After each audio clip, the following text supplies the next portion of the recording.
pueden abrir su Biblia en el Salmo 79. Estos salmos que he agregado al comentario, pues de una manera más explícita, más clara, hablan del exilio, son oraciones desde el exilio. Si bien todos los que están ahí enumerados desde la primera página, ¿verdad? Son salmos pues del exilio, ¿no? 79, Salmo 79, entre paréntesis 78. ¿Quién gusta leer el Salmo? 7-9. Salmo 79, elegía nacional.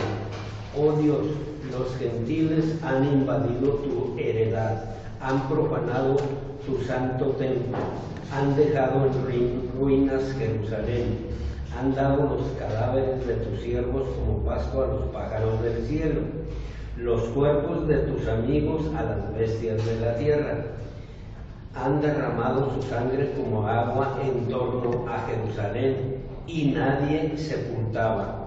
Hemos sido irrisión de los vecinos, burla y escarnio de los de alrededor.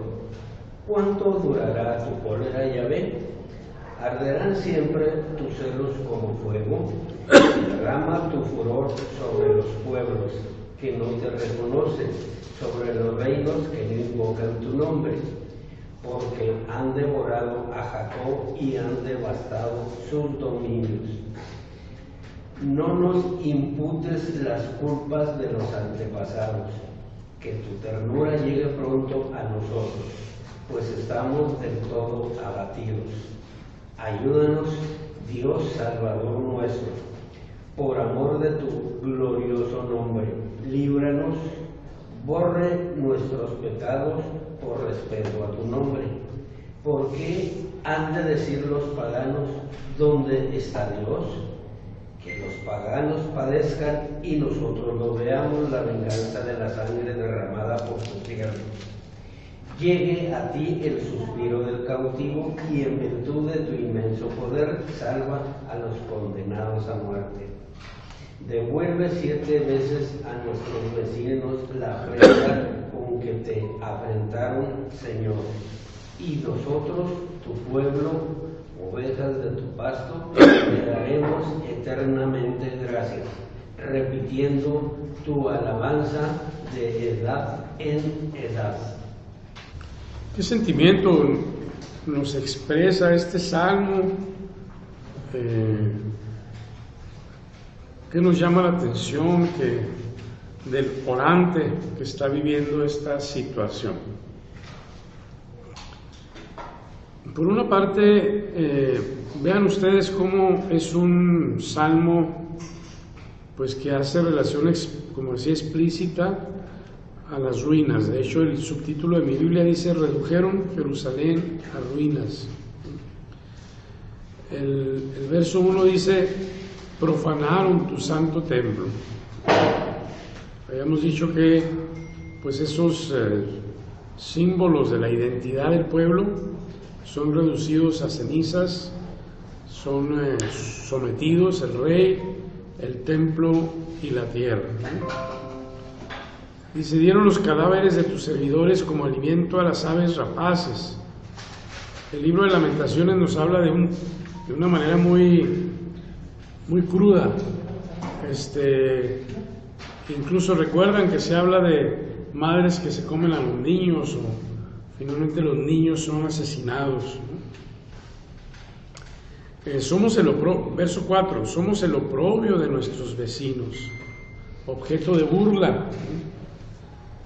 Y entonces, a mí lo que se me hace muy profundo, muy bello de los salmos, es que el orante pues no habla ni siente que habla en el aire. O sea, un interlocutor válido, real, palpable es Dios. O sea, no habla como imaginando, ¿no? Señor, pues si estás por ahí, escúchame, ¿no? Dice el verso 6, ¿hasta cuándo, Señor, durará tu enojo para siempre? ¿Arderá tu celo como el fuego? Entonces el Señor es un tú, ¿verdad? Verdadero, es un referente verdadero. Y eso se me hace que nos enseña, no solamente de este salmo, todos los salmos en realidad sentimos que hay una interlocución entre un tú y un yo, ¿verdad? Entre el orante creyente y Dios, entre Dios y el orante, ¿no? Derrama tu ira sobre las naciones que no te reconocen, ¿verdad? Dejaron desolado el lugar de su rebaño, ¿verdad? Y es lo que se dice pues de la tierra desolada y abandonada, ¿no? Pero también el orante, el salmista, pues de una manera muy sutil o de una manera muy clara, se siente responsable, ¿no? Se siente responsable. En el verso 8 dice, no lleves cuenta de nuestros pecados del pasado, ¿verdad? Que tu misericordia venga rápido, ¿verdad? ¿Por qué han de decir los paganos dónde está su Dios? En algún momento yo comenté con ustedes que la gran pregunta que surge en el exilio es ¿quién es el verdadero Dios? ¿El Dios de los gentiles, de los paganos, de los babilonios? Cada pueblo tenía su Dios. ¿O el Dios Yahvé? ¿Dónde está Dios? Entonces, me parece aquí el autor expresa precisamente esta realidad, que no se burlen de nosotros, ¿verdad? Y nos digan, ¿dónde está su Dios? ¿Se acuerdan ustedes de aquel texto de Elías en Primera de Reyes 19, creo, en donde Elías se enfrenta a 450 profetas falsos, ¿verdad? Y entonces los reta, ¿verdad? Los reta, uno contra 450, ¿verdad? A ver realmente cuál Dios va a responder.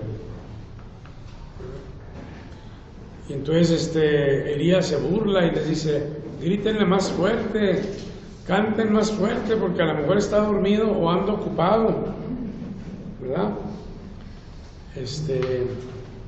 Bueno, ¿dónde está Dios? ¿Dónde está su Dios? Se preguntan algunos.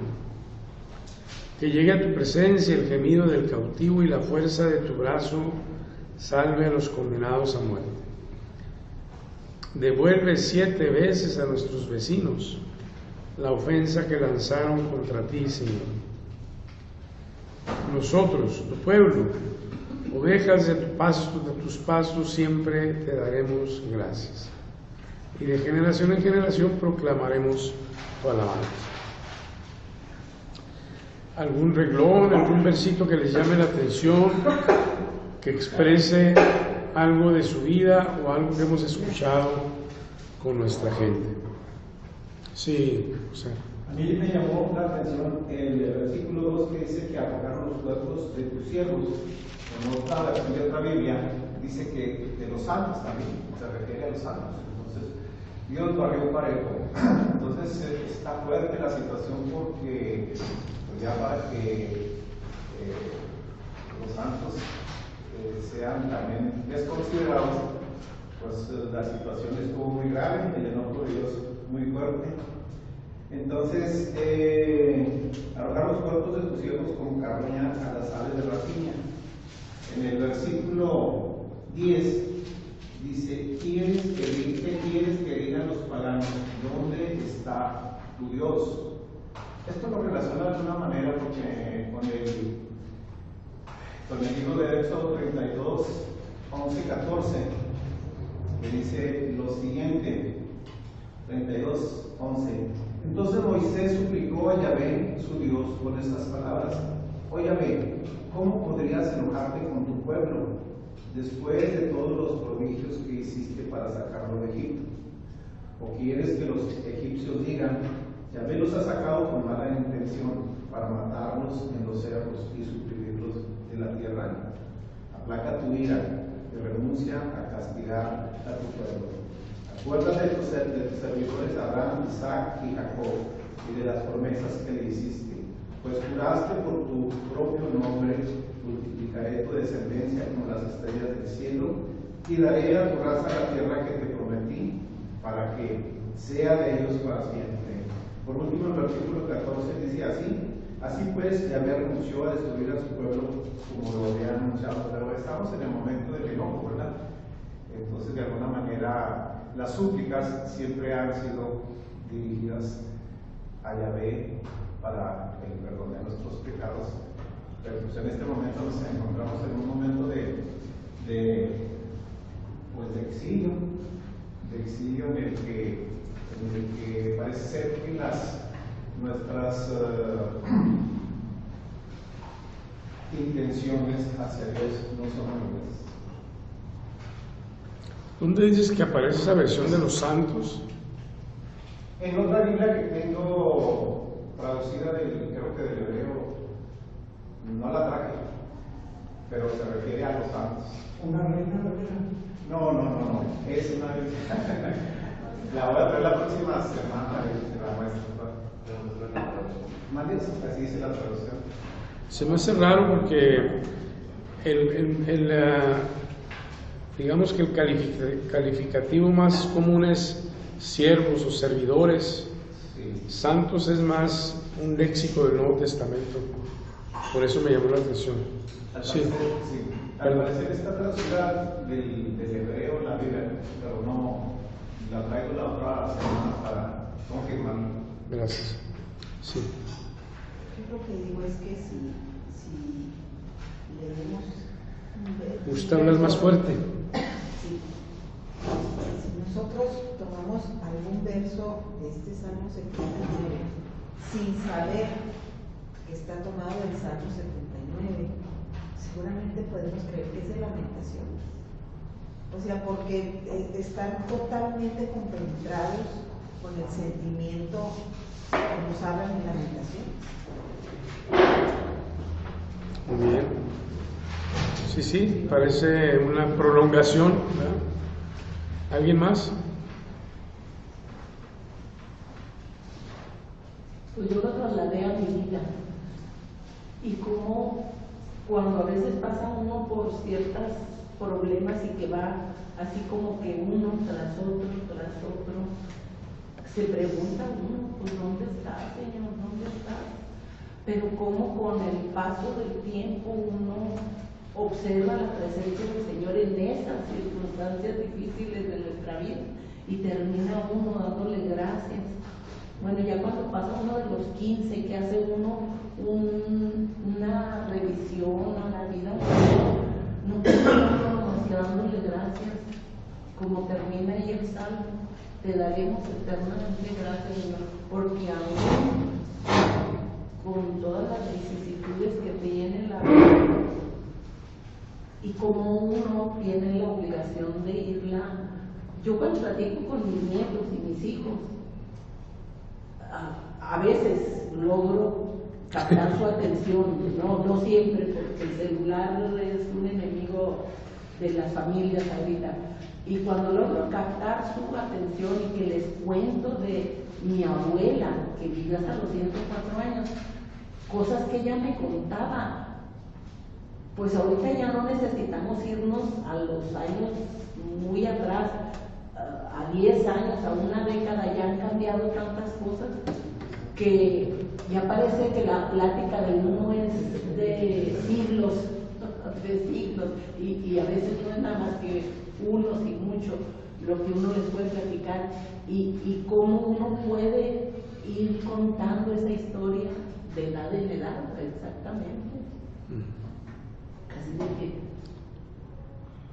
sí es, ayúdanos Dios, como dice en el versículo 9, ayúdanos Dios al lado nuestro, por amor de la gloria de tu nombre.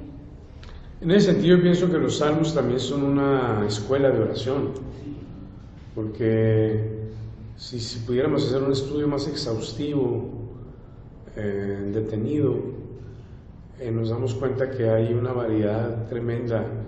Hay un especialista, Junkel, que buscó, bueno, junto con otros, hay una obra maestra del padre Rabasi, en donde buscan distinguir los diferentes géneros en los salmos. Y lo sabemos, ¿verdad? Hay salmos de acción de gracias, hay salmos litúrgicos, hay salmos de lamentación, hay salmos, etcétera, ¿no? En ese sentido, pues por eso es un atractivo notable para nosotros o para mucha gente, porque pues finalmente expresan la vida de la gente, del pueblo, ¿verdad?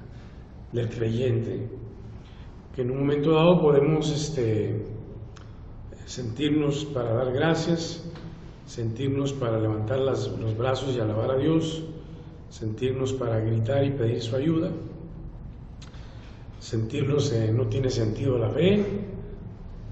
Si hay gente que no cree, pues seguramente se burlan de nosotros, ¿verdad? Acabo de ver una película que me impresionó, no sé si la han visto, Sicario se llama. Sicario, entonces,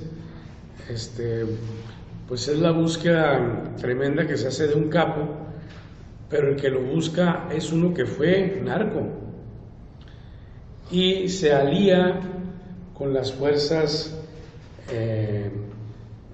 policíacas de Estados Unidos, con la DEA, el FBI, se alía porque él quiere tomar venganza y matar a un capo que mató a su esposa y a su niña.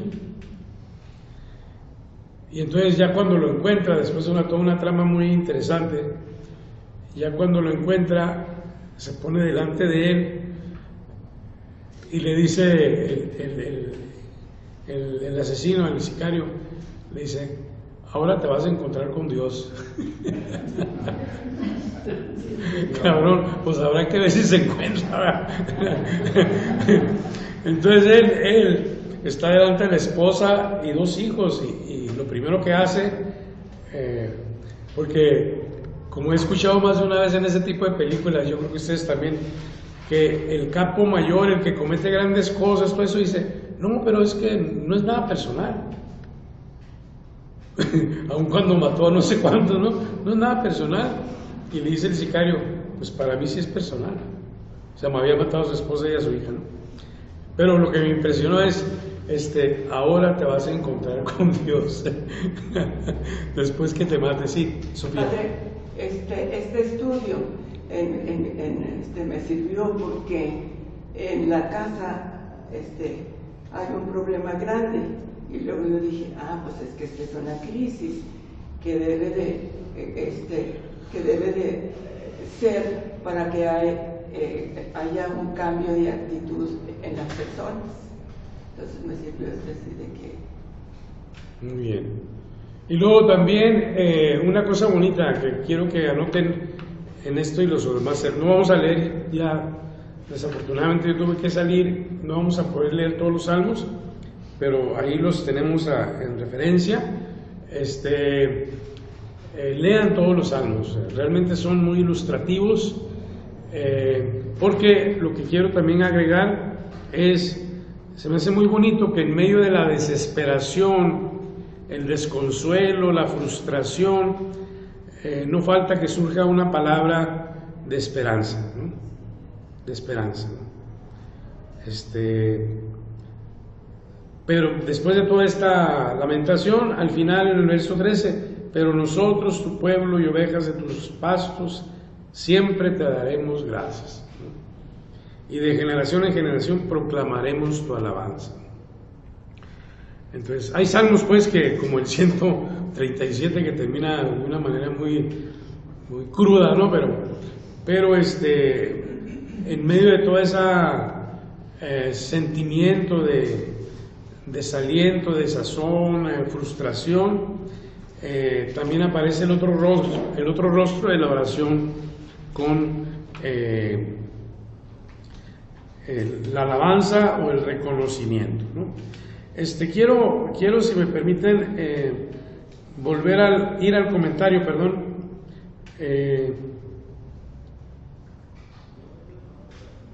Ir al comentario que yo les mandé. Es una traducción,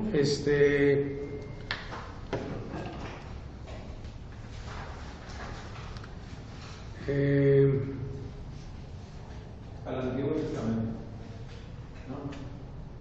¿Perdón? Es un texto que les mandé ayer, ¿verdad? Sobre los salmos desde el exilio. Estoy en el Salmo 79, discúlpeme, se me olvidó mi computadora. 79. Te agradezco. Aquí mira también que Alberto me traerá toda la intención. Bueno, entonces, como ya decía, ¿verdad? Recuérdame su nombre. Cristina, ¿verdad? Como ya decía Cristina, pues así empieza precisamente el comentario, ¿no? Perdón.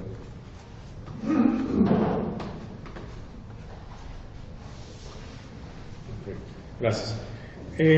Los versos 2 y 3 son una gran lamentación, una grandiosa lamentación nacional de todo Israel de frente a Jerusalén, reducida a ruinas, y que es afín por temas a imágenes del Salmo 74 que ya conocimos, ¿no? Bueno, pues ahí está, decíamos ahorita que podía ser muy bien una prolongación, ¿verdad? El Salmo segundo párrafo, el Salmo 79 ha entrado luego en la liturgia sinagogal, ¿verdad? En una fiesta solemne de judía, conmemorativa de la trágica fecha de la caída de Jerusalén, y en la oración del viernes por la tarde, delante al muro del llanto en Jerusalén, ¿verdad? Aplicado en el medioevo a los cristianos oprimidos en Palestina del feroz Saladino, que fue un jefe musulmán, ¿verdad? Bueno, pues ahí lo primero es cómo el texto nos expresa realmente una lamentación, ¿verdad? El segundo dice: en las raíces de la tragedia nacional. Al igual que para el Salmo 74, en este salmo el trasfondo es aquel de Sión destruida y golpeada en el corazón del templo, manchada de la sangre de los fieles, aterrorizada por el misterio de la ira divina. Y pues aquí, aunque no nos guste, ¿verdad? A mí personalmente no soy muy afín de hablar de la ira divina que va a castigar y tragar al malvado, ¿no? Especialmente al que ande haciendo esto y lo otro, pero pues es una realidad que encontramos no solamente en la palabra, sino que Jesús mismo nos habla de ello cuando habla del juicio final, ¿no? Entonces, para el orante lo más importante es que la justicia de Dios no puede permanecer indiferente, ¿no? Ante el mal, pero ante ese mal que se ha anidado tanto en Sión y que había sido valiente y fieramente denunciado por Jeremías. Vean ustedes el capítulo 7 de Jeremías. Jeremías precisamente en ese capítulo denuncia al pueblo, no solamente a los dirigentes, sino al pueblo, porque viven muy confiados. ¿Y la confianza de dónde viene? No, pues el cabo de Dios es bueno. El cabo de Dios es misericordioso. Dios está de nuestra parte. ¿Cómo es que nos va a castigar si hemos estado siempre tan generoso, etcétera? ¿Verdad? Entonces Jeremías denuncia a aquellos y les dice, ustedes que andan diciendo templo de Yahvé, pues va a llegar el Señor y los va a castigar porque había toda una situación totalmente contraria al templo, a la alianza, etcétera. La elegía entra como exabrupto en el drama, apuntando el objetivo de manera inmediata sobre la ciudad santa devastada, sobre el templo destruido y profanado. Jerusalén está en ruinas. Aquí ya se tropieza con los cadáveres en descomposición. Las aves rapaces giran en torno a las presas, la sangre brilla sobre las piedras, el silencio y la vergüenza envuelven a Israel como un manto. Hay una desolación pues tremenda, ¿no? Imaginamos, tristemente, porque esto pues no es algo del pasado, ¿no? Pero imaginamos, si no por las mismas causas, la situación de Ucrania, de Rusia, de Palestina, de Israel. Cuánta sangre, ¿verdad? Cuánta sangre en realidad y cuánta responsabilidad humana. Vi también una película que no sé si ustedes la conozcan, es reciente, no sé cómo la tradujeron al español, Sonidos de Libertad, con Verástegui, ¿verdad? Y Cassiebel, creo que es el que le hizo de Cristo en la Pasión, ¿no? Esa es la que trata de niños. Se trata de niños. Entonces, pues lo más doloroso es que pues en los últimos, ¿qué será? 20 años, 15 años, esto ha crecido pero de una manera sorprendente, y México ocupa su lugar ahí, y Ciudad Juárez, tristemente, tiene su lugar ahí. Entonces, ¿qué es lo que hacen? Secuestran a los niños, los venden como mercancía y entonces los prostituyen o se prostituyen. Pero entonces se crean centros, ¿verdad? Yo había oído hablar de Vallarta u otros centros en donde gente extranjera viene, ¿no? Y pues básicamente es un objeto de consumo el niño, ¿verdad? La niña. Imagínense ustedes, si pensaba yo, me la habían recomendado, no había tenido oportunidad de verla, pensaba yo en aquello que dice Jesús, ¿verdad? Si alguno de ustedes escandaliza a uno de estos pequeños, más le valdría que le pusieran una piedra y lo arrojaran en el mar, ¿verdad?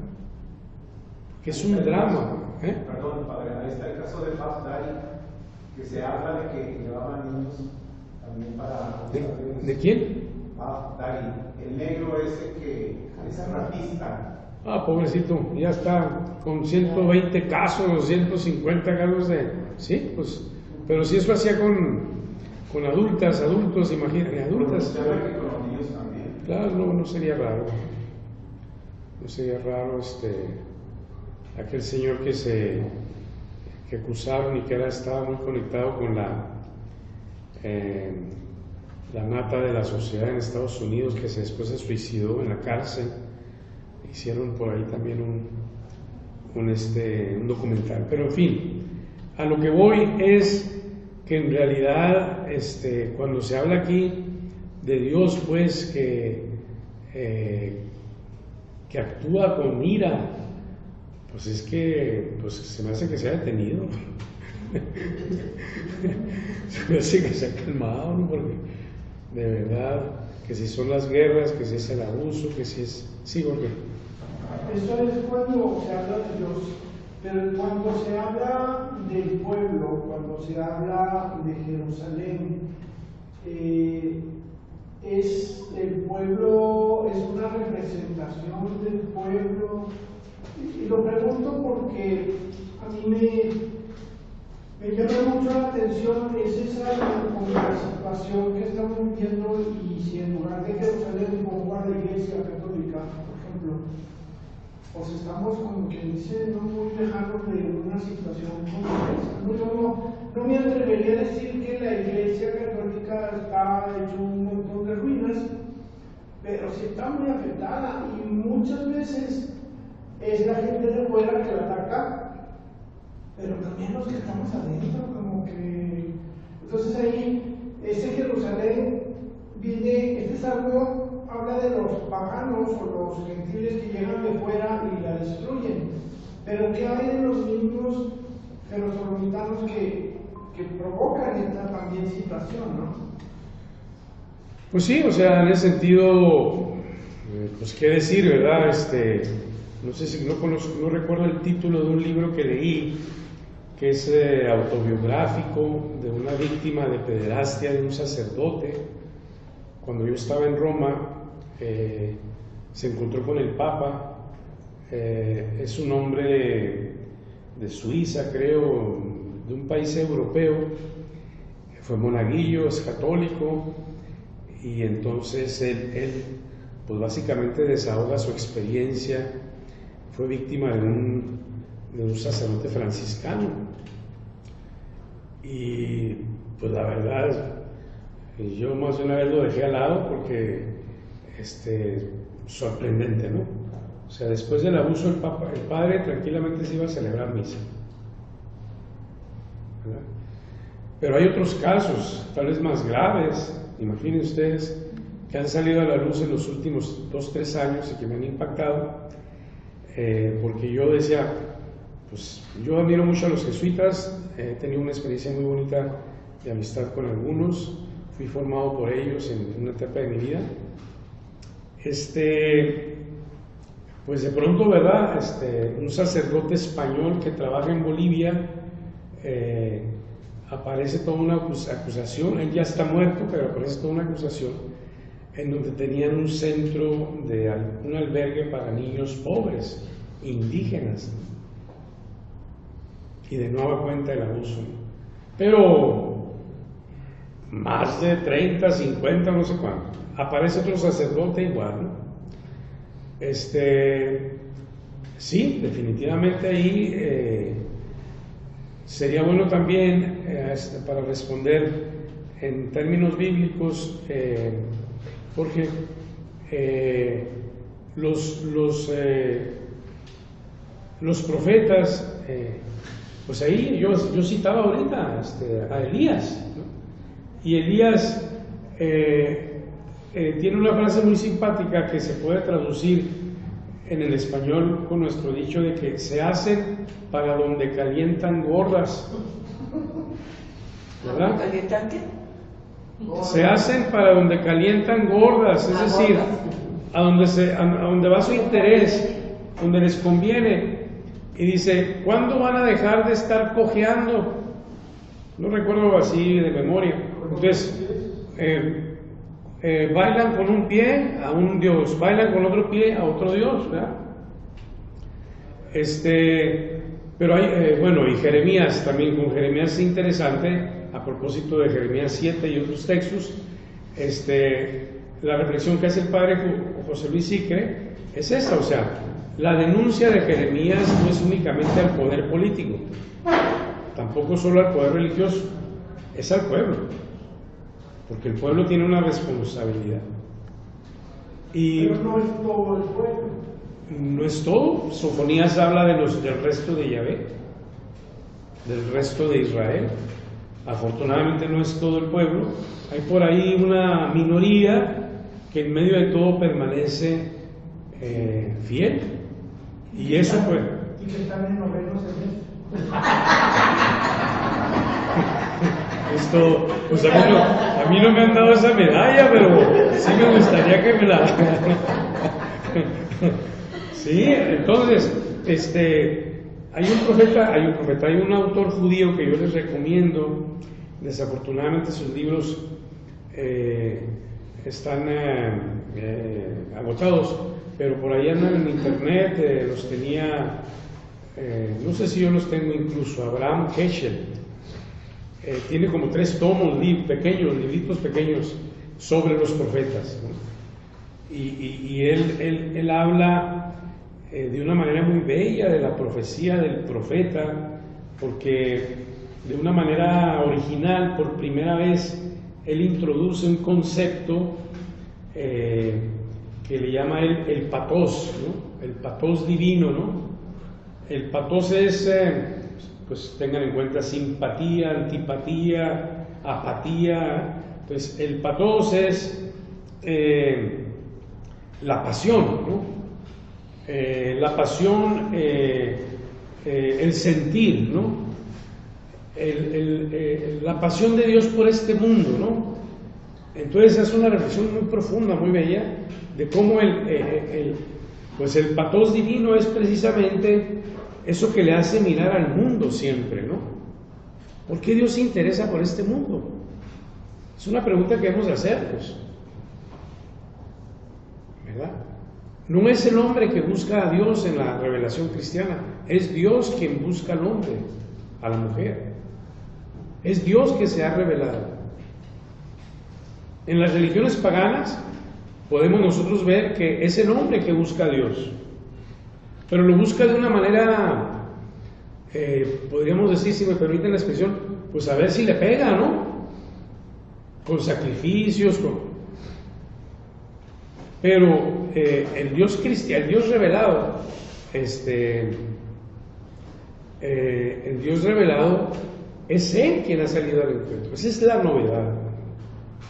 Y no solamente eso, sino que se ha revelado como un Dios que padece, un Dios que sufre con su pueblo, un Dios que sale al encuentro, un Dios que quiere liberarlo, pero entonces todavía más, dice este autor, es Dios que le comparte su pasión al profeta, ¿no?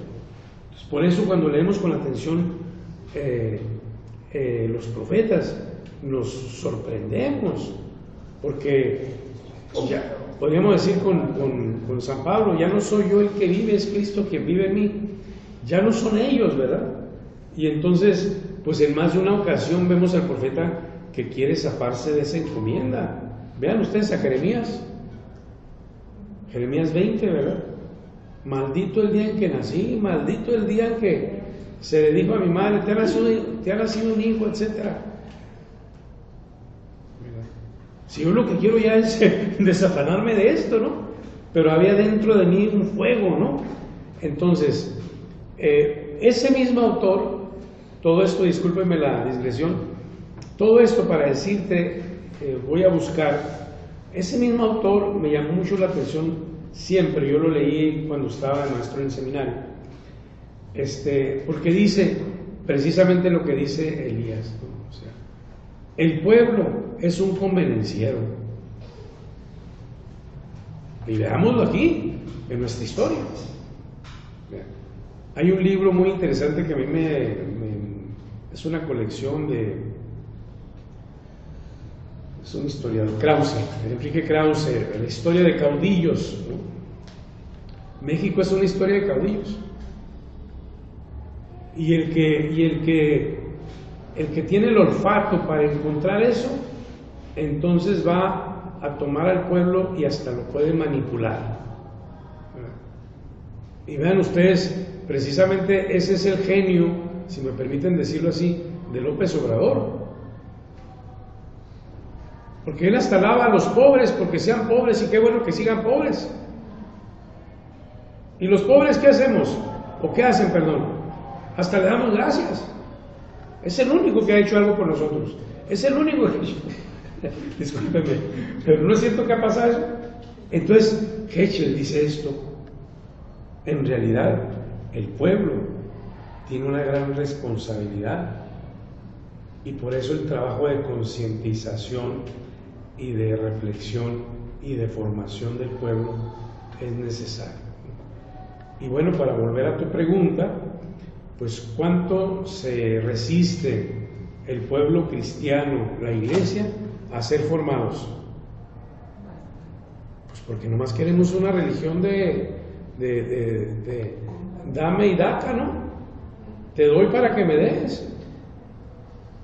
No estamos dispuestos a entrar en la verdadera revelación de este Dios que nos pide precisamente ser colaboradores de su obra. Bueno, discúlpame la extensión, Jorge, pero espero haber respondido. Claro que sí, ahí está. La responsabilidad de la iglesia, la responsabilidad de la jerarquía, ¿verdad? La gran lucha del Papa Francisco al interior del Vaticano ha sido precisamente esa lucha contra los privilegios.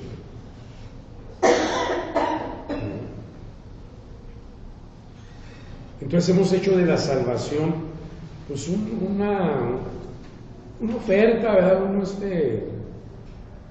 Algo que nos agrade, ¿verdad? pero nada que nos comprometa. Entonces, en ese sentido, pues, volviendo a nuestro texto, pues nada más insistir en esta esperanza que alimenta el salmista, ¿verdad? La espera del perdón del pecado de parte del Señor, que lo vemos entre líneas, ¿verdad? Él confía en que el Señor, ¿verdad?, que llegue a tu presencia el gemido del cautivo y la fuerza de tu brazo salve a los condenados, ¿verdad? Pero también porque canta, ¿no? Canta esta esperanza, ¿no? Leo del penúltimo párrafo de este comentario. Se cierra así un salmo tejido más sobre el hilo del combate que no sobre el de la resignación. Algunas veces ha sido criticado y reprobado, se ha reprobado la religión bíblica, ser la consolación de los oprimidos, de ser solo el alimento de la resignación más estéril. Esta era la acusación de Nietzsche, un filósofo ateo, y de Lenin al cristianismo. Este salmo es, en cambio, la revelación del verdadero sentido de la resignación bíblica, es decir, abandonarse en Dios, que antes o después se comprometerá también con nosotros para luchar por la justicia. Abandonarse en Dios, porque Él en su momento actuará, ¿no? Y luego después un filósofo cristiano, Munier, es creyente, ¿verdad? En una carta que dirige a su hermana le dice: hay una cierta resignación que hace de la vida algo apagado, infecundo, que te hace inerte ante los acontecimientos. Es necesario no amargar el alma, no colmarla de quejas y llanto, sino conservarla joven, es decir, siempre fresca, presente de frente a la vida y el porvenir. La grande tentación es creer que sea demasiado tarde. Entonces estos salmos también nos abren a una manera de vivir la fe, ¿verdad? El último recurso ahí está, es Dios, ¿no? Pero aparte es Dios que puede liberarnos, que puede ayudarnos a recuperar la esperanza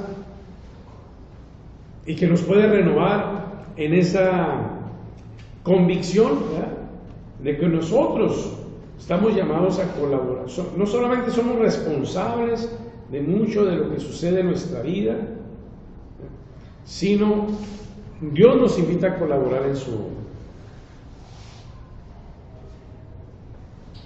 Eso es, pues es algo también muy importante. Él nos invita, ¿verdad? Una experiencia nueva para mí es que el señor obispo me nombró responsable de una dimensión pastoral que es fe y compromiso social. Fe y compromiso social. Entonces, realmente nos resistimos mucho a que nuestra fe dé el paso hacia el compromiso social, no se diga político, ¿no? ¿Y a qué me refiero a compromiso social? No es solamente recoger despensas para los pobres, no es, no sé, visitar a los enfermos, que ya es bastante, por supuesto, ¿no? El compromiso social, pues es precisamente ir al encuentro de los pobres, servirlos, organizarlos, es si hay una situación social, ¿verdad?, como es toda esta situación conozco a un amigo que es responsable en una organización de desaparecidos. ¿Cuántas madres buscan a sus hijas desaparecidas? ¿Cuántas? Y el Estado las ha dejado solas, y todavía las amenaza, ¿no? Y así sucesivamente. O sea, entonces nos cuesta mucho mirar más allá, pues, de una fe reducida al ámbito cultural, ¿verdad? Dios y yo, como me ha dicho más de una vez unas personas, ¿no? Mire, padre, mire, yo, para mí, estar en paz con Dios, Él y yo solos platicando. Pues si no quieres que te traiga una nieve también para que disfrutes más el encuentro. Es una fe que tiene que abrirse, que tiene implicaciones, por lo que decía Jorge, en donde a veces nos hace corresponsables de un pecado en la iglesia, ¿verdad? Si es la apatía, si es la inercia, si es una iglesia que está centrada dentro, al interior, intimista, ¿verdad? Una iglesia que no es levadura, sal. Vean ustedes. Bueno, pasemos al Salmo 80. Este salmo también es muy bello y nos hace recordar un gran simbolismo del pueblo de la Biblia, como es la Biblia. 90. No, 80.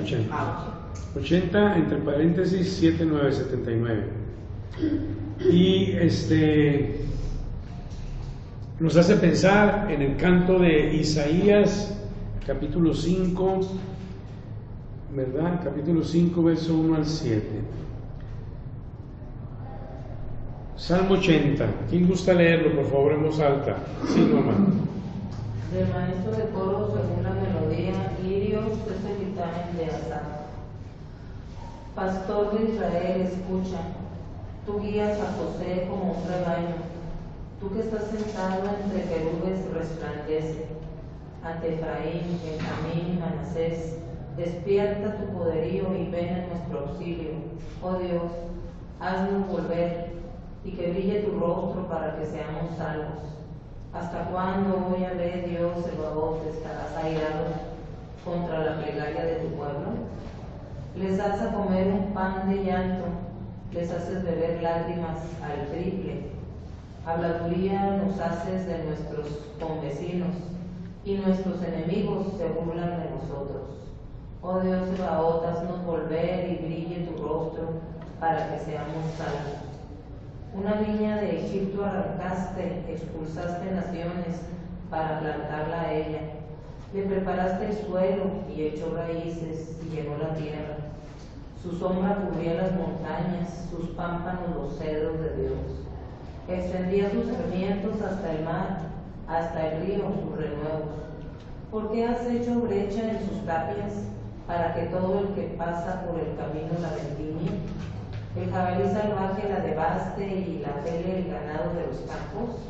Oh Dios Sebaot, vuélvete ya, desde los cielos mira y ve, visita esta viña, cuídala, a ella la que plantó tu diestra. Los que fuego le prendieron cual basura a la amenaza de tu faz perezcan. Esté tu mano sobre el hombre de tu diestra, sobre el hijo de Adán, que para ti fortaleciste. Ya no volveremos a apartarnos de ti, nos dará vida y tu nombre invocaremos. Oh Yahvé, Dios de Sebaot, haznos volver y que brille tu rostro para que seamos salvos. De nuevo, ¿no? El drama del exilio, ¿no? Si gustan, volvemos al texto. Es una historia, es una relectura, ¿no? De lo que Dios ha hecho en su pueblo, ¿verdad? Se va hasta José. Tú que guías a José como un rebaño, tú que tienes tu trono sobre los querubines, manifiesta tu esplendor ante Efraín, Benjamín, Manasés, ¿verdad? Podríamos pensar, nos hacen referencia al inicio del camino del pueblo, ¿no? Por eso despierta tu poder y sálvanos, ilumina tu rostro.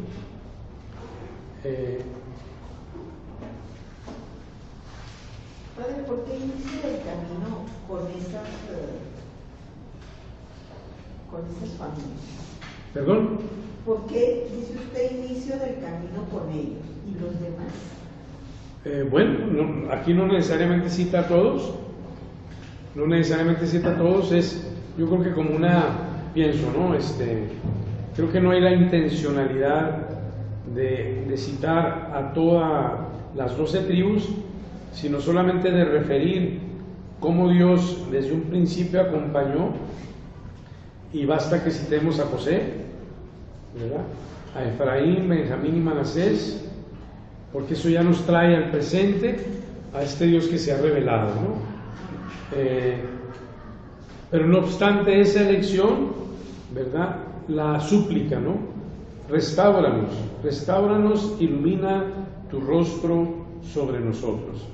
Vean ustedes, es una estrofa que se repite, 4, verso 8, Dios del universo, restáuranos, ilumina tu rostro y seremos salvados. Verso 15, Dios del universo, vuélvete, ¿verdad? Es como una antífona que se repite, ¿no?, con el salmo, cuando rezamos los salmos de la Eucaristía, ¿no? Y de nuevo, el pueblo se siente corresponsable. ¿Hasta cuándo estarás enfurecido mientras tu pueblo te suplica? Les diste de comer un pan de lágrimas, le haces beber lágrimas en abundancia. Nuestros vecinos rivalizan por apoderarse de nosotros y nuestros enemigos se burlan por eso. Arrancaste una viña en Egipto, la viña del Señor. Vean ustedes la relectura del Éxodo. La viña del Señor pues viene de atrás, desde las tribus de las que se habla en el Pentateuco, desde las tribus, el pueblo que se reúne en Egipto y es esclavizado, ¿verdad? Expulsaste naciones para plantarla, ¿no? Una manera muy velada para decir, lo liberaste al pueblo, lo acompañaste en el desierto y le ayudaste en la conquista, ¿no? Arrojaba sus sombras sobre la montaña y sus brotes estaban sobre los cedros más altos. Sus sarmientos llegaban hasta el mar y sus renuevos hasta el gran río. ¿Por qué has resquebrajado sus muros? De modo que quien pasa recoge sus frutos. La destruye el jabalí del bosque y se la comen las bestias del campo. Bueno, no sé si hay algún... Sí, Jorge y luego José. Padre, este salmo, esta viña del Señor se refiere a Jerusalén también. ¿Al pueblo? A todo el pueblo.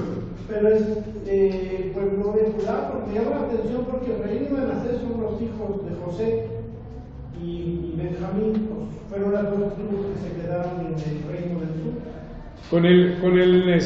Si te fijas en la literatura que vamos a ir viendo, después del exilio, bueno, después de la caída del primer reino del norte en 720 por Asiria, muchos de la clase dirigente se vienen al sur, a Judá, y ahí comparten tradiciones. Hay toda una reflexión que se podría hacer ahí, algunas tradiciones del norte, tradiciones del sur. Uno de los frutos, pues no sé si poder decir inmediatos o que se van dando gracias también a esta desgracia, es que la historia de Israel es una. La historia de Israel es una. El Dios, claro, Judá es el reino del sur, básicamente es donde está la promesa davídica, pero la historia iniciada desde José, desde Egipto, es una sola para un pueblo, ¿no? Entonces este pueblo se refiere no solamente a Jerusalén, a todo el pueblo al cual Dios se ha revelado, ¿no? Yo creo que más bien tendríamos que asumirlo así. Y así lo vamos a ir viendo, no se diga especialmente en la reconstrucción. Para Isaías II, el regreso de Babilonia es como un segundo éxodo. Así como lo hizo Dios en el pasado con Moisés, ahora lo va a realizar con este pueblo, pero porque es su pueblo, todo su pueblo, ¿no? Y bueno, pues ahí está la denuncia del pecado, la división, etcétera. Una de las grandes planteamientos de la historia deuteronomista es precisamente que llegamos a este punto por el pecado de la división. Pero en un primer momento Dios pensó este pueblo uno solo, ¿no? Creo que por ahí iría la respuesta. Bueno, ellos fue como fue una división que hizo dos, nosotros ya tenemos que sé cuántas divisiones. Entonces, si nos recuerdo. Sí, José. Sí, padre, nomás me quiero referir al pie de página de la Latino. Sí. Que al respecto dice, este salmo se refiere a los años de sufrimiento del reino de Israel en tiempos de Eliseo. Efraín, Benjamín y Manasés eran las principales tribus de ese reino. En el siglo anterior, este se había extendido desde el Mediterráneo al Éufrates. Y si me permite regresar al 79, nomás, dice lo siguiente en el mismo pie de página. Aquí tenemos nuevamente un salmo que nació en la persecución religiosa del tiempo de los macabeos. A la Biblia le encanta considerar los salmos como oraciones compuestas por David. Por eso cuando los apóstoles citan un salmo dicen, Dios ha dicho por boca de David. De hecho, los salmos son la oración de un pueblo que ha experimentado el sufrimiento. Este salmo le recuerda a Dios que está en juego su honra, pero él que piensa, estamos nosotros siempre dispuestos a aceptar que la gloria de Dios incluye también fracasos y humillaciones, y a veces grandes humillaciones para su iglesia. Muy bien, sí, hay que matizar. Ciertamente aquí también esta Biblia de la Iglesia en América, bueno, a diferencia de este comentario de la latinoamericana, que no se va tan atrás, dice lamentación y súplica ante una invasión de enemigos en la zona norte del territorio de Israel. El pueblo es representado bajo la figura de una viña, propiedad que el Señor cuida con amor. Cuando esa viña no respondió al amor del Señor, Él la dejó en manos de sus enemigos, que derribaron sus muros, la incendiaron y devastaron. El salmista pide a Dios que castigue a los invasores y con la promesa de permanecer siempre fieles, pide la restauración del país y la protección para el rey. La verdadera viña, siempre fiel al amor de Dios, es su Hijo Jesucristo. Pero ahí en ese comentario se iba hasta Elías, ¿no, Eliseo? Sí, hasta Eliseo. Sí, dice, este salmo se refiere a los años de sufrimiento del reino de Israel en tiempos de Eliseo. Efraín, Benjamín y Manasés eran las principales tribus de ese reino. Si te fijas en el comentario que yo les compartí, que es una traducción, dice, he aquí otra lamentación nacional, como la del salmo precedente, que ha venido a ser célebre por el símbolo central de la viña con la cual se trata y compara a Israel. Isaías 5. Sobre la viña del Señor ha pasado la tempestad y el lamento que el poeta eleva al Señor. Tiene tonos de profunda amargura. La lírica tiene una trama muy precisa y rica que revela una atenta operación redaccional. Notemos eso, algunos salmos que nosotros leemos hoy son tan antiguos como del tiempo de David. Incluso se dice popularmente que David es el autor de los salmos. Otros salmos son más contemporáneos al tiempo del exilio. Otros salmos al postexilio o incluso posteriores. Es un libro sorprendente, los salmos, porque ahí podemos encontrar un proceso literario que fácilmente pudo llevar 10 siglos. 10 siglos. Entonces, dice, la lírica tiene una trama muy precisa y rica que revela una atenta operación redaccional. Se sufrió modificaciones, adiciones, tal vez también, dice, con el uso de temas arcaicos, como el que tú citabas cuando se habla de José, de Efraín, de Benjamín, de Manasés, ¿no? Y luego dice, releídos y entretejidos al interior del lamento que se puede datar al final del siglo VII, en tiempo de Jeremías, ¿verdad? Entonces, pues en los comentarios hay que tener en cuenta este trabajo complejo que ha sufrido el texto bíblico y que a veces nos habla de una antigüedad notable, como esto que tú anotabas ahí, o un trabajo más reciente, más contemporáneo en tiempo del exilio. Pero no se olviden de una práctica que a mí me ayuda mucho y ojalá podamos reflexionarla más en su momento. Una práctica bíblica de los autores y comentaristas bíblicos originales es la relectura. Ir al texto. ¿Verdad? Decíamos como hacían los fariseos, los escribas en tiempo de Jesús, ¿verdad? Como hace el peregrino de Emaús, ¿verdad? Yendo a la ley, pasando por los profetas, los salmos, les fue explicando lo que decían sobre el Mesías, ¿no? Entonces, y el gran referente, hemos dicho en el Antiguo Testamento, ¿cuál es?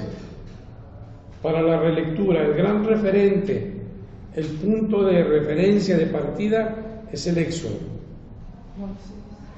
Y el gran referente en el Nuevo Testamento, el misterio pascual, Jesús, ¿verdad? Entonces, si hay un momento de crisis, entonces se va al Éxodo, ¿no? O se va a este acontecimiento liberador, como escuchamos aquí, ¿no? Tú nos sacaste de Egipto, güey, ¿ahora dónde estás? ¿Por qué no nos ayudas? Etcétera, ¿no?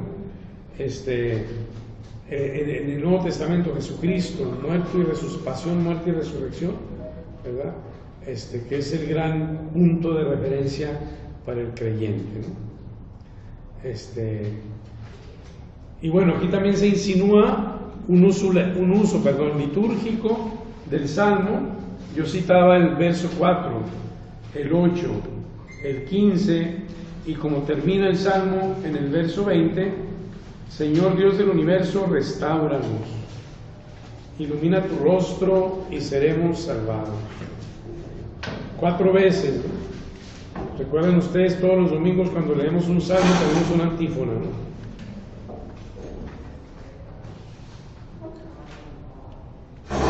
Bien, pues aquí un tema importante es la viña, ¿no?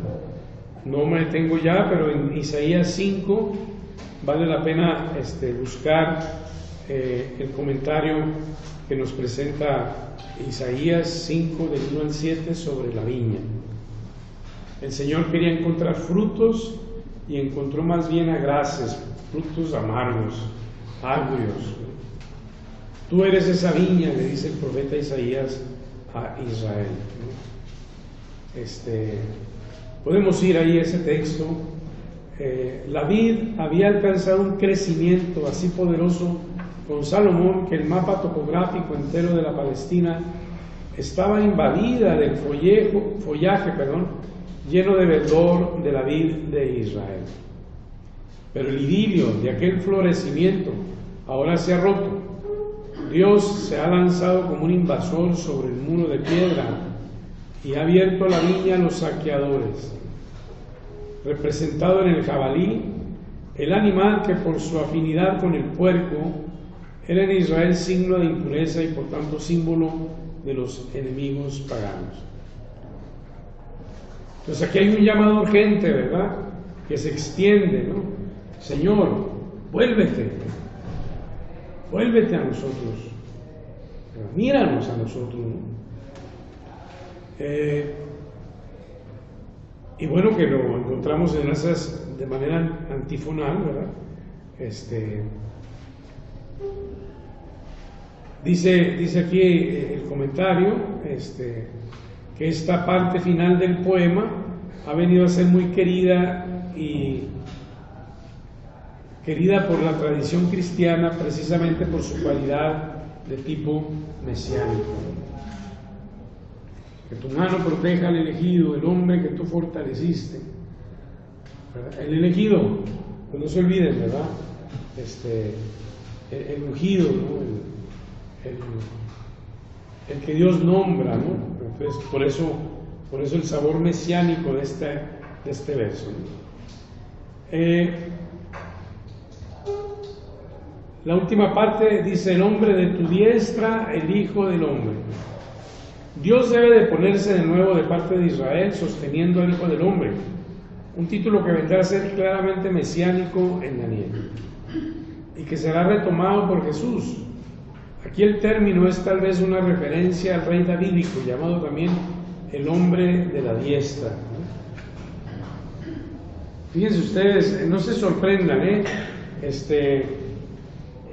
bueno, este texto es una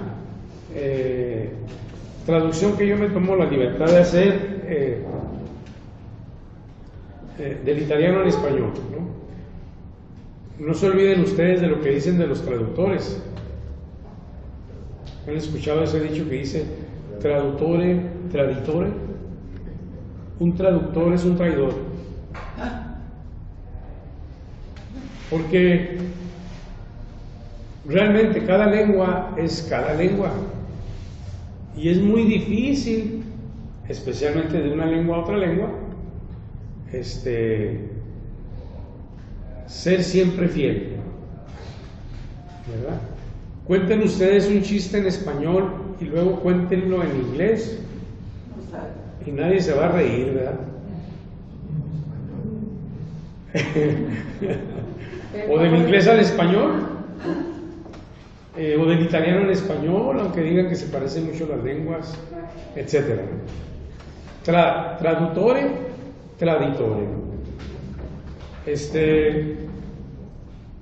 Entonces, a veces realmente, bueno, pues a mí me gusta mucho el italiano y aprendí el italiano, pero de todas maneras uno se da cuenta, ¿no?, de lo que es una lengua, ¿no? Gracias a eso, pues uno también capta la riqueza y la belleza del español, que es una lengua, mis respetos, ¿verdad? Nada que ver con el inglés, que hace un uso de los auxiliares para todo y no habla. Imagínense ustedes las formas del pasado en el español, ¿verdad?, que no se tienen en el inglés. Basta que pongas un ed o un auxiliar y ya resuelves el pasado, ¿no? No, el español tiene el presente, el imperfecto, el pasado, y luego tiene el indicativo y el subjuntivo, y tiene una cantidad de cosas que nos vienen de latín, ¿verdad? Entonces cada lengua pues en ese sentido, ¿no? Entonces por eso no se sorprendan que a veces si no entienden, por favor me dicen, ¿verdad? O me dicen: padre, se me hace que aquí no se explica bien, ¿no? De todas maneras no me explico bien, hombre, pero pues de todas formas. Bueno, nada menos hace poco, no sé si se dieron cuenta que el premio Nobel de Literatura se lo dieron a una mujer coreana, ¿verdad? Brillante, admirable. Bueno, yo no la conozco, leí, ¿verdad?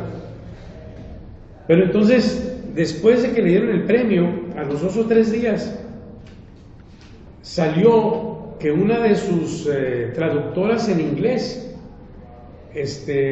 ha sido muy criticada, y no me acuerdo si demandada, porque no traduce bien. Es decir, no ha sido fiel.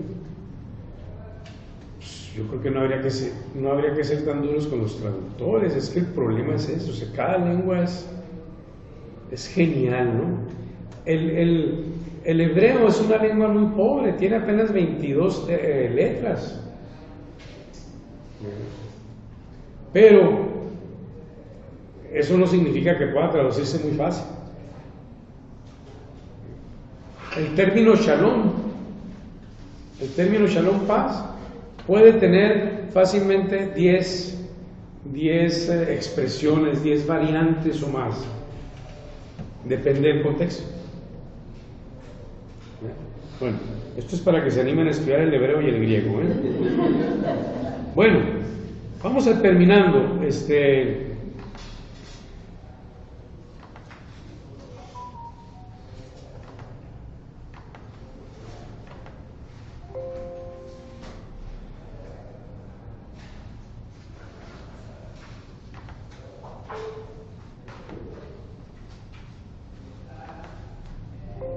A ver, Alberto, ayúdame a quitar alguna cosa que me apareció aquí.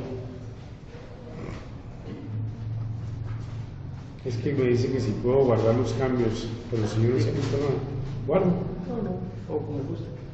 Porque no se. Puedo no guardar. No se quita. Ahí está. Disculpe. Bien, entonces por eso todo disculpen la desviación, pero todo esto porque, como dice ahí, el hombre de tu diestra, el Hijo del Hombre, Dios debe de ponerse de nuevo de parte de Israel, sosteniendo al Hijo del Hombre, un título que vendrá a ser claramente mesiánico en Daniel y que será retomado por Jesús. Aquí el término es tal vez una referencia al rey davídico, llamado el hombre de la diestra de Dios. Y vean ustedes el verso 18 en su Biblia. A ver qué dice el verso 18 en su Biblia del Salmo 80. Mi Biblia dice: que tu mano proteja a tu elegido, al hombre que tú fortaleciste.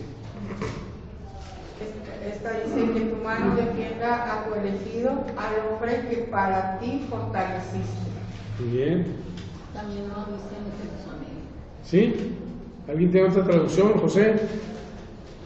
Aquí dice que tu mano apoye al hombre que hace tus obras, al hijo de hombre que hace su fuerte para ti. Si ustedes, perdón, sí, Jorge. Pósese tu mano sobre el varón que está a tu diestra, sobre el Hijo del Hombre que para ti fortaleciste. ¿Qué traducción es esa? Strong Biblia. Esa es la traducción más correcta. Y por eso el comentario dice: el hombre de tu diestra. Pero entonces, para que no se sorprendan, ¿verdad? Yo aquí he anotado, llamado también el hombre de la diestra, porque es puesto en la entronización al lado. Y luego yo me voy al verso 18 y digo: pues, ¿y dónde está el hombre de la diestra? Aquí. ¿Me explico? Ese es el texto, digamos, textualmente lo que dice el verso. Pero no se sorprendan porque tenemos diferentes versiones. Una versión más común es: al hombre que tú fortaleciste. Bueno, pero ¿por qué lo fortaleciste? Porque es un hombre de bien. ¿Alguien, cómo decía tu traducción, José? Dice que tu mano apoye al hombre que hace tus obras. Ahí está. O sea, al hijo de hombre que has hecho fuerte para ti. Pero ahí tal vez se está refiriendo a Cristo. Porque al principio, en el Salmo 80, lo que sería el versículo primero, dice: oh Dios, manifiéstate, Dios es nuestro pastor. Ha olvidado a su pueblo y a su iglesia. Cuando la iglesia parece desprestigiada, es la salvación de Cristo la que parece haber fracasado. Señor, haz que volvamos y conviértenos. Sí, o sea, algunos piensan, efectivamente, por el comentario que yo mismo anoto, algunos piensan que es una referencia velada al Hijo del Hombre, como es nombrado Jesús en el Evangelio. Entonces se puede hacer una lectura mesiánica, pero también puede ser el hombre que en medio de toda esta situación permanece fiel al hombre de bien, al hombre que hace el bien, al hombre de tu derecha, ¿verdad? Entonces, yo creo que se permiten las dos lecturas, pero por supuesto la lectura mesiánica es posible, como dice el comentario, ¿no? Bueno, y ahora esa bonita expresión, ilumina tu rostro y seremos salvados, ¿no? Me gusta mucho la oración por los difuntos, porque dice: concédeles, Señor, contemplar la luz de tu rostro. Entonces, Dios tiene rostro, ¿no? La oración que hacemos el 1 de enero, al inicio del año, ¿verdad? El Señor ilumine su rostro sobre ti, te acompañe, ¿no? Entonces Dios es alguien, pues, vivo, ¿verdad? Y por eso esa tensión del salmista que grita, que clama, que pide a Dios una explicación, se confiesa también, pero que finalmente sucumbe y se pone a los pies de Dios. El Salmo, por tanto, es un poema asignado por el sufrimiento, pero también por una inquebrantable confianza. Dios retorna hacia su pueblo si su pueblo retorna a Él. Existe una conversión del pecado que Israel debe cumplir y alcanzar para que el Señor se convierta del juicio severo a la salvación. En las tempestades de la vida y en el realismo de una existencia devastada, la confianza en Dios es el sostén inquebrantable.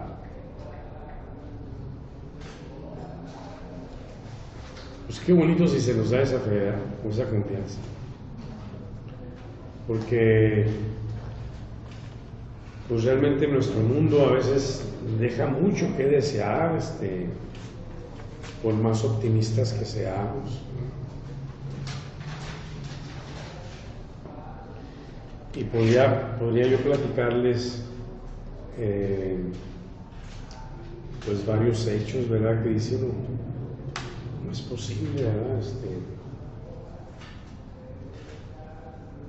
Conozco una familia que se fue involucrando en el narcotráfico desde, no sé si ustedes hayan escuchado hablar de la Nacha, aquí en Juárez. Fue una mujer con mucho poder económico, distribuidora de droga, relacionada con la prostitución. Estamos hablando de principios del siglo XX, y que tenía su asiento ahí en la colonia Bellavista. Tenía arreglos con la policía, por supuesto, entregaba sus cuotas y por eso la dejaron. Fue noticia a nivel nacional, cuando yo era un niño, ¿no? Pero el otro día me sorprendí porque conozco una familia que al abuelo, lo mataron por andar metido en movimiento, ¿no?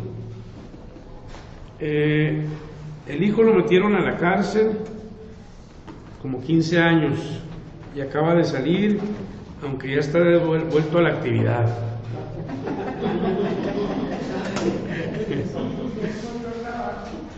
Sí, fíjense, y al principio, bueno, lo conocí porque yo acompaño a la hija de este muchacho. Es una niña que tiene graves problemas a nivel emocional, porque a su mamá de la niña, bueno, es una joven de 19 años, la mataron cuando ella tenía 6 años, o 5. Al papá luego se le llevan a la cárcel. A la abuela también estuvo inmiscuida. Y entonces el otro día, visitando a un enfermo de unos buenos amigos ahí en Villumada, Bellavista, de gente que ha crecido en Bellavista, y como son gente conocida común, esta familia que les platico, y ellos son gente de bien, pero que están enterados de todo porque ahí crecieron. Me sorprendí porque dicen: padre, ¿y cómo le va con esta niña? No, pues ahí sigue, que está estudiando y que acá y allá. Y entonces la señora me sorprendió porque me dice: pues es que realmente, padre, es muy difícil romper la cadena. ¿Cuál cadena? No, dice, es que los abuelos de ella, los abuelos de esta niña, eran familia de la Nacha, de esta señora que les platico. Entonces haga de cuenta que por eso la abuelita traía a sus hijos vendiendo droga, desde niños chiquillos. A la abuela le sucedió esto y lo otro, pero sobrevivió. Y a ella la conozco, a ella sí yo la estuve acompañando un tiempo, tomé distancia por una situación que no estuve de acuerdo que hizo con su hija. Entonces, la fuerza del mal, del pecado, ¿y cómo romper con esa cadena? Lo que le llaman los pecados generacionales. Generacionales, sí, Alberto. Es lo mismo que pasa con los reclusos que salen de la cárcel y quieren integrarse, ¿no? Que se encuentran con familia, con amistades, están viviendo lo que esa persona vivió. Definitivamente, porque bueno, este muchacho que estuvo 15 años en la cárcel no tiene 40 años. Se lo llevaron como a los 23. Entonces cuando yo lo veo, hijo, está muy joven. Esta niña tiene 19 años, es decir, él tenía 21 años cuando nació su hijo. Tiene otros 2 hijos. Y es apenas una historia, ¿verdad? Entonces, si son pecados generacionales, si son pecados colectivos, el tema de la corrupción en México, y que por supuesto existe en todas partes, pero es un tema cultural. Todo el mundo lo hace, ¿por qué no lo hacemos nosotros? Padre, el que no tranza no avanza, me dice la mía. Entonces, son temas que nos tocan a todos. Alguien puede decir, no, yo no doy mordida. Pues sí, pero a lo mejor tu hijo sí da. O a lo mejor tu papá se lo hizo. O sea, alimentamos todos una cadena, ¿no es cierto? Yo tuve un primo que estuvo inmiscuido en cosas muy delicadas, de droga y todo. Y entonces una vez alguien de la familia dijo, ya murió él, oye, me dice Teto en la familia, oye Teto, pero es un trabajo también, ¿no? Y si es un trabajo, o sea, arriesgan mucho, ¿no? Pero no se puede comparar con un trabajo. ¿Están de acuerdo? Entonces, aprovechando eso que decía, ¿verdad?, de pecados generacionales, pecados colectivos, esto también es un aprendizaje de la Biblia, ¿eh? O sea, no se vale ahí presentarse a título personal solamente el salmista. El salmista se siente deudor de Dios, pero deudor de un pueblo, ¿verdad? Él refleja la vida de un pueblo, ¿verdad? Y eso me parece que es necesario cada vez más, a propósito de lo que les decía yo de lo social, ¿no? Estamos marcados, ¿verdad? Y en algunas cosas, como les decía, piensen ustedes en ciertas visiones que recibimos, en ciertas maneras de ser, de conducirnos. Eso si me permiten la expresión, lo mamamos en la familia, ¿no? Sí, Sofía. Esas familias que traen esos problemas se llaman familias tóxicas. Está la familia y luego de ahí viene la cadena. Sí. Pero heredada de ese grupo, salen contagiados. ¿Y no ha visto usted los letreros que dicen en los carros? Yo amo a mi esposa tóxica.